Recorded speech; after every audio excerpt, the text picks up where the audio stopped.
여러분 이제 두 번째 시간입니다. 오늘은 여러분들과 수업 계획서에 의하면 주간 수업 계획서에 의하면 형집행법과 애국의 관계법령 여기에서 관련된 분류심사 이야기죠. 이에 따른 진행인데요. 지난주에 중간고사를 봤기 때문에 그에 대한 내용을 잠깐 이야기할게요. 여러분들 정말 잘 정리해 줬어요.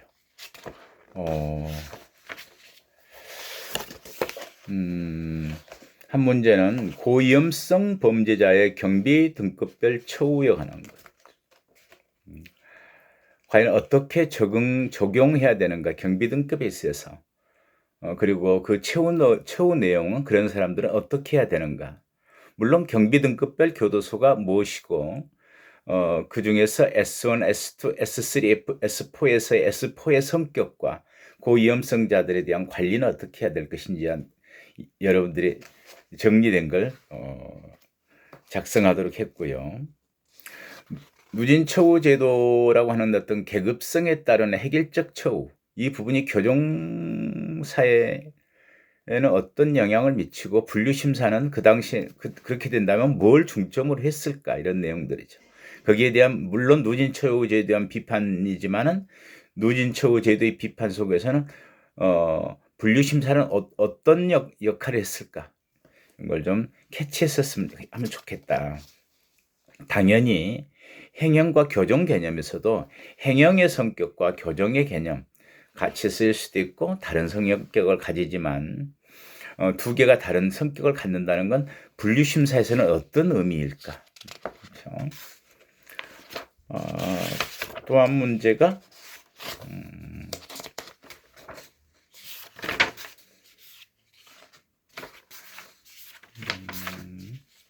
볼까요? 여러분들이 작성한 대부분은 그 내용들을 많이 썼군요.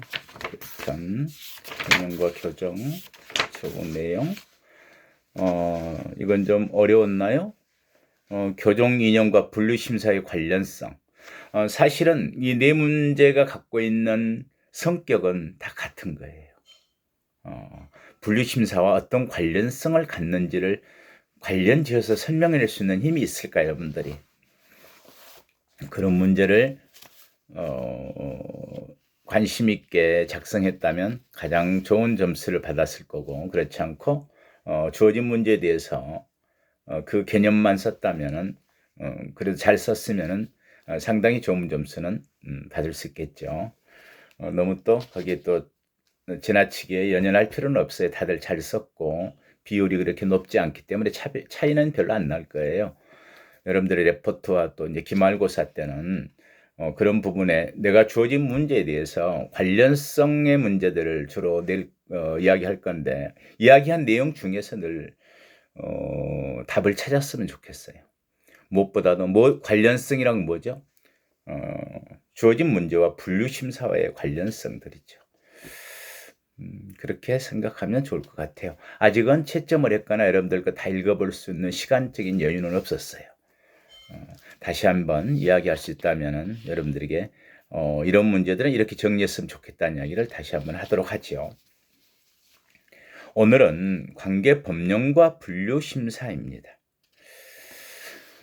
우리가 주로 이제 관계법령 그러면은 뭐 많은 어떤 뭐 분류와 교정과 관련된 것만이 아니겠죠. 형사정책상에 있어서의 모든 관련 법규들이 전부 관련이 되겠죠. 사실 뭐 여기서 다루진 않지만은 보호관찰과 관련된 것들이랄지 모든 것들이 관련되지만은 주로 관련되는 건 형의 집행 및 처우에 관한 법률, 그리고 그 법률의 시행령, 그리고 그 법률의 시행 규칙. 그래서 이번 주와 다음 주까지는 관계 법령을 중심으로 볼 거예요. 여러분들에게는 참고문은 부교재 이렇게 참고문에 제가 적어두었나요? 관계 법령들. 관계 법령에 대해서는 제가 이렇게 보면서 이야기를 할게요. 관계 법령집을 보면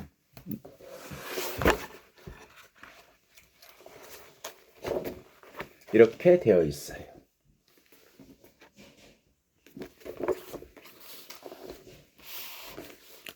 이 부분은 당연히 여러분들 구하기는 좀 어렵겠지요. 2020년에 법령을 다 개정한 것들을 개정된 내용을 포함해서 정리한 거니까요. 비매품으로 연락처, 법무부 교정본부 교정기획과 발행처는 법무부 교정본부, 발행일 2020년 11월, 인쇄처 서울 남부교도소. 그래서 이 책을 제가 일부러 받아봤어요. 그 전에 자료들을 좀 가지고 있지만 법령이 늘 바뀌기 때문에. 그래서 오늘은 여러분들에게 이야기한 대로 통칙과 중요한 분류심사의 부분들, 이 부분을 이번 시간과 다음 시간에 좀 이야기를 하도록 하겠습니다. 이 내용은 그냥 들으면서 나름대로 뭐 기록하셔도 좋고요. 필기하셔도 되고. 우리가 뭔가를 알아볼 때 법령을 통해서 알아보는 건 굉장히 명확하죠. 그리고 이제 학술적 이론적인 것은 이게 끝난 다음에 다시 한번 정리를 할 겁니다. 수용자 분류 심사에 관한 내용은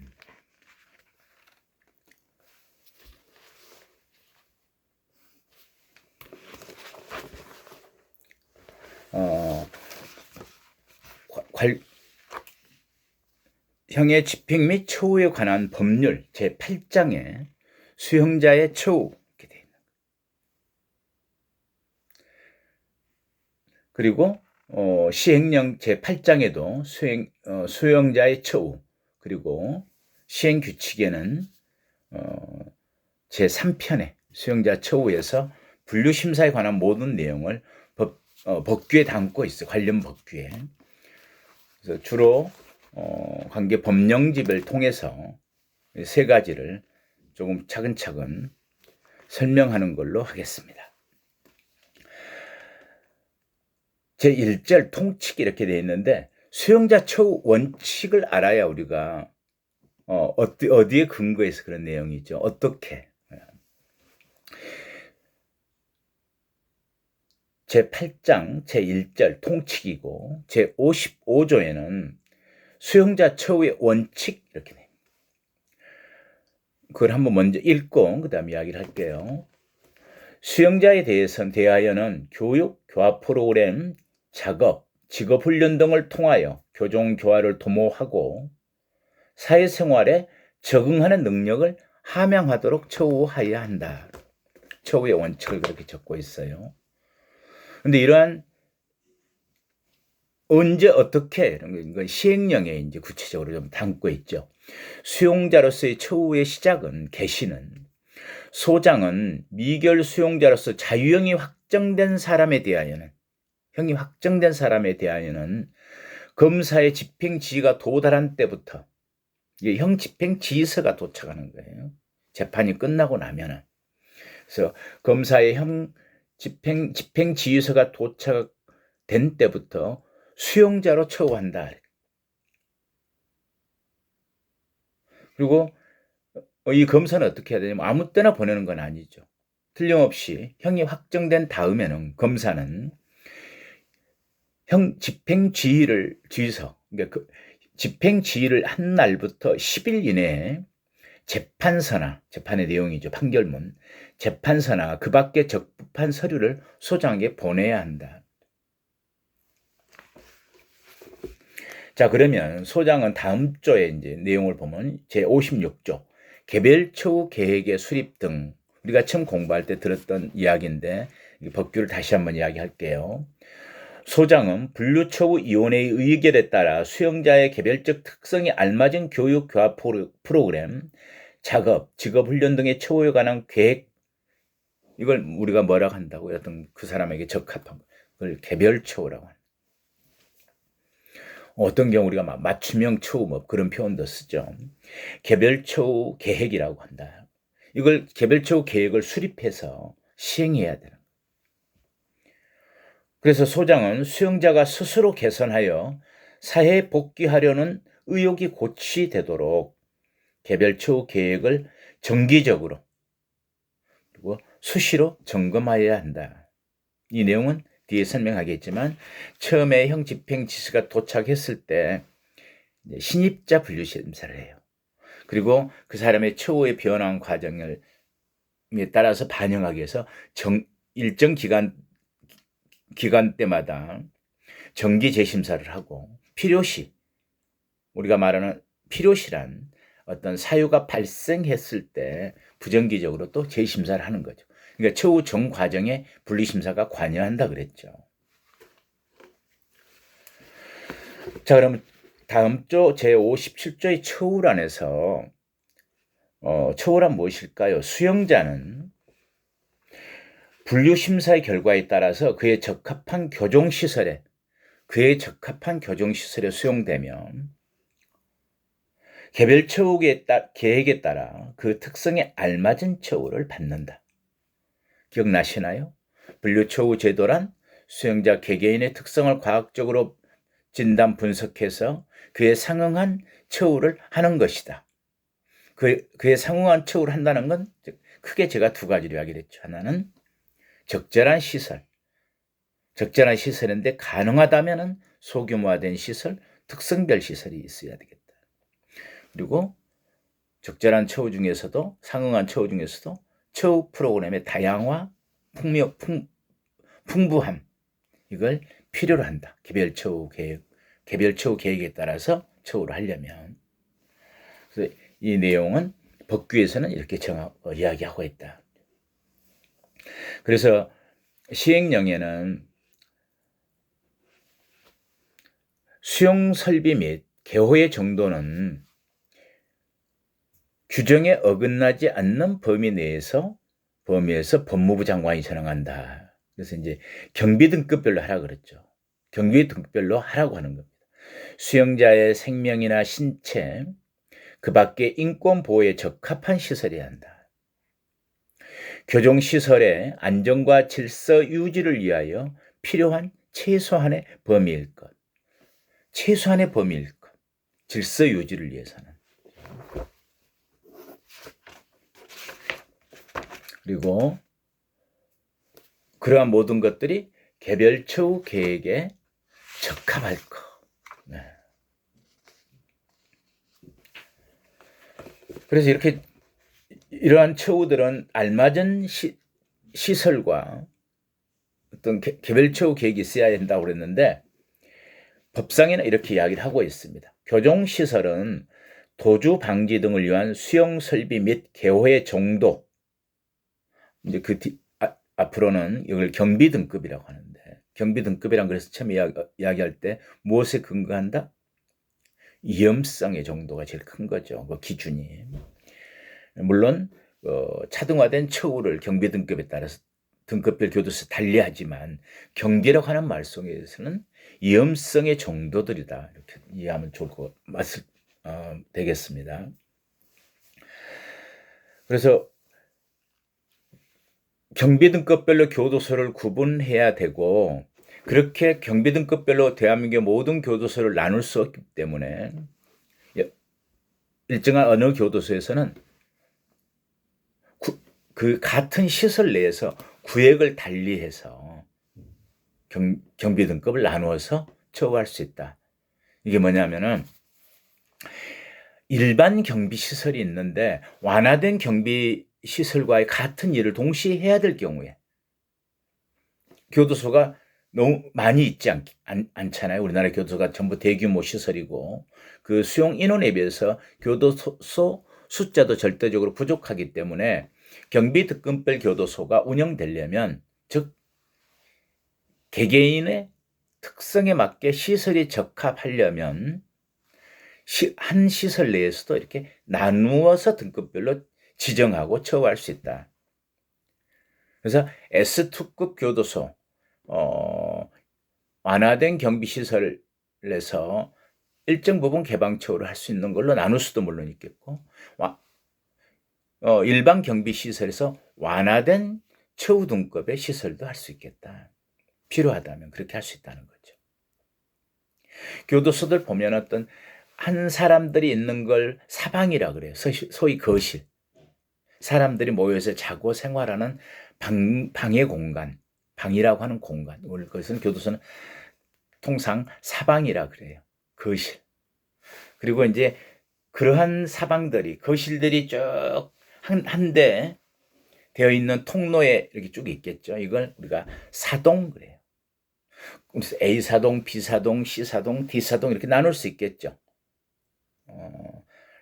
시설에 대해서 좀 더 설명하면 대한민국의 교정 시설들이 전주처럼 생긴 전주형 병렬 구조라면 A전주, B전주, 전봇대처럼 그래서 그렇게 설치되고 나뉘어져 있다면 이 사동은 S2급 사동, 이 사동은 S3급 사동 또는 이쪽 두 개의 파트로 나눈다면 A 광구, B 광구 그렇다면은 이쪽은 S2, 이쪽은 S3 이렇게 나눌 수 있겠죠. 지금은 좀 편하게 들으면서 법규를 들어보시면 돼요. 왜냐하면 또다시 제가 하나씩 정리를 할 거니까. 그래요. 그래서 이제 여기에 대해서 일단 그 시설에 대한 건 법에다가 정해 놓은 거예요. 늘 가장 중요한 것들은 법률로 정하죠. 법에 정해 놓고 그것에 대한 구체적인 시행의 부분들까지 다 할 수 없기 때문에 법이란 것은 늘 법률과 시행령, 부령들이죠. 법무부 장관은, 대통령은, 법무부 장관은 이런. 그래서 법률, 시행령, 규칙, 규칙에서는 보다도 세분화되고 구체적인 것들이죠. 자, 그러면 이 시설에 대해서 한번 이야기를 해볼게요. 개방시설. 개방시설이란 도주 방조를 위한 통상적인 설비의 전부 또는 일부를 갖추지 아니하고, 무슨 말인지 아시겠어요? 도주 방지를 위해서 교도소는 모두 다 높은 담과 잠금 장치들 그런 부분들이 다 설치되어 있는데 그것의 전부나 또는 일부를 설치하지 않는다. 예를 자꾸 들었죠. 천안 개발 교도소 같은 경우에는 외곽에 있는 교도소에 담장이 없다. 또 각 어떤 사동이라고 하는 부분에 들어가는 잠금장치, 각 방에 있는 시정, 소위 잠금장치 같은 게 되어 있지 않는 것들. 이처럼 전부 또는 일부를 설치하지 않는 것, 갖추지 아니하고 수용자의 자율적 활동이 가능하도록 통상적인 관리 감시에 전부 일부를 하지 않는 것입니다. 전부 또는 일부를. 모든 방은 다 잠금장치가 되어 있다고 생각하면 돼요, 여러분. 교도소를 직접 보지 않았으면.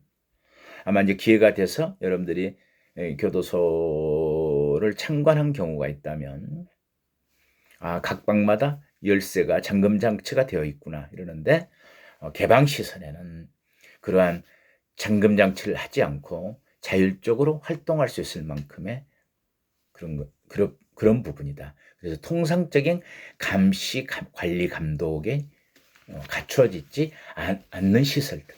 이걸 개방시설이라고 한다. 이걸 우리가 통상은 경비 등급에서 S1급 그랬습니다. 위험한 경비 넘버의 시큐리티 넘버 1, S1급. 두 번째는 완화 경비 시설은 도주 방지를 위한 통상적인 설비 및 수용자에 대한 관리 감시를 일반 경비 시설보다 조금 더 완화되어 있다. 지금 경비 시설만 이야기하는 거예요. 당연히 처우도 같이 가요. 완화된 경비 시설, 완화된 처우.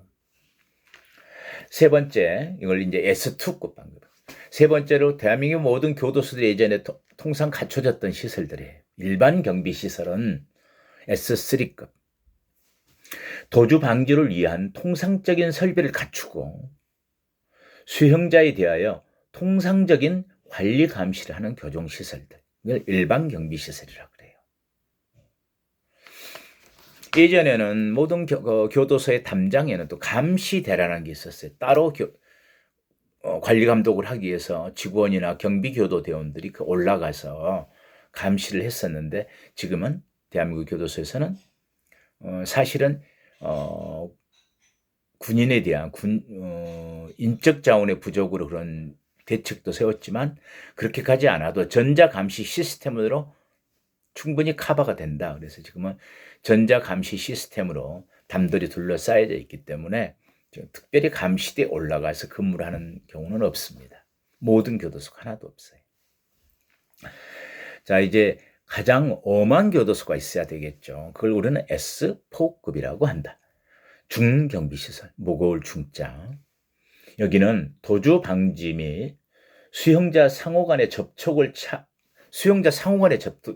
다 차단하는, 접촉을 차단하는 설비를 강화하고 수용자에 대한 관리, 감시를 엄중히 하는 교정시설. 대한민국 대표적인 게 청송 제2교도소의 고위험성 범죄자들 관리 감독 시스템입니다. 자, 그리고 이러한 시설들은 어떻게 해야 되느냐? 수용자에 대한 처우는 교화 또는 건전한 사회 복귀를 위하여 교정 성적에 따라 상향 조정될 수 있다. S3급의 일반 교도소에 있다가 일반 경비 등급에서 S2급으로 옮길 수 있다. 그렇죠? 변화함에 따라서. 그래서 마지막에는 가능하다면 개방 교도소에서 나가면 좋겠죠. 사회 적응 훈련을 용이하게 하고 가족 관계도 유대 강화할 수 있는 그런 기회를 더 제공하기 위해서. 그래서 상향 조정된다면은 교도소를 를 이동할 수 있다. 특히 그 성적이 우수한 수용자는 개방시설에 수용되어 사회생활에 필요한 적정한 처우를 받을 수 있다. 그리고 소장은 가석방 또는 형기 종료를 앞둔 수용자 중에서 법무부령으로 정하는 일정한 요건을 갖춘 사람에 대해서는 가석방 또는 형기 종료 전 일정 기간 동안 지역사회 그냥 또는 교정시설에 설치된 개방시설에 수용해서 사회 적응에 필요한 교육, 취업 지원 등의 적정한 처우를 할 수 있다. 그러한 걸 통상 지금 하고 있죠.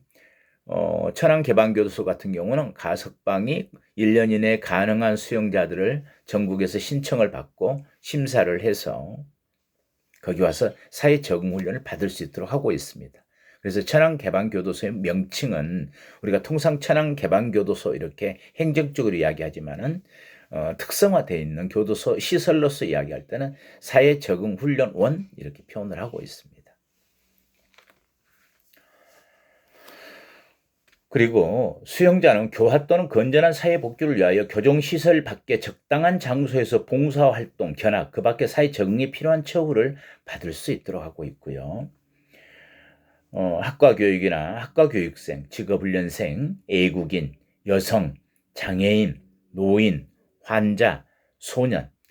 여기서 말하는 소년은 우리가 미성년자는 우리 법령대로 19세 미만의 자를 수용하는 것을 말하는 거예요. 그 밖에 다른 처우, 별도의 처우가 필요한 수용자는 법무부 장관이 특히 그 처우를 전담하도록 정하는 시설, 소위 전담 교정시설에서 수용돼요. 이를테면 노인이다 그러면 노인의 처우에 적절하게 가능하다면 본인이 원한다면 경주교도소 또는 뭐 환자들의 경우에 정신병, 폐렴 이런 환자는 진주교도소, 장애인들을 안양교도소나 또 하나 지정된 곳들, 자치활동을 할 수 있도록 영월교도소, 여자의 경우에 여성의 경우에 청주여자교도소 이러듯이, 또 소년은 김천 소년교도소 이렇게 전담시설로 하는 거예요. 애국인 전담시설로 지정된 천안교도소와 대전교도소, 물론 당연히 애국인 여성의 경우에는 어디로? 청주 여자교도소. 이렇게 전담교도소에 수용해서 그 특성에 알맞은 처우를 하도록 받는다. 다만 전담교정시설의 부족이나 당연히 부족하기도 하죠. 대한민국의 모든 여성 수용자들 전부 청주여자에 보낼 수 없기 때문에 또 모든 고령자를 전부 경주교도소로 보낼 수는 없죠. 개인의 또 여러 가지 사정도 있을 수 있다면 고려해야 되고요. 또 모든 환자들이 지정된 모든 교도소에 다 보낼 수는 없습니다.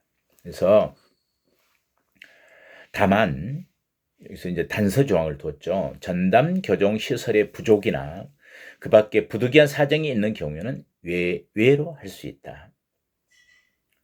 그리고 각 시설의 설비, 거기다 어떤 설비들 할 것인지 또 개호의 정도에 관해서는 필요한 사항은 대통령령으로 하도록 이임하고 있죠.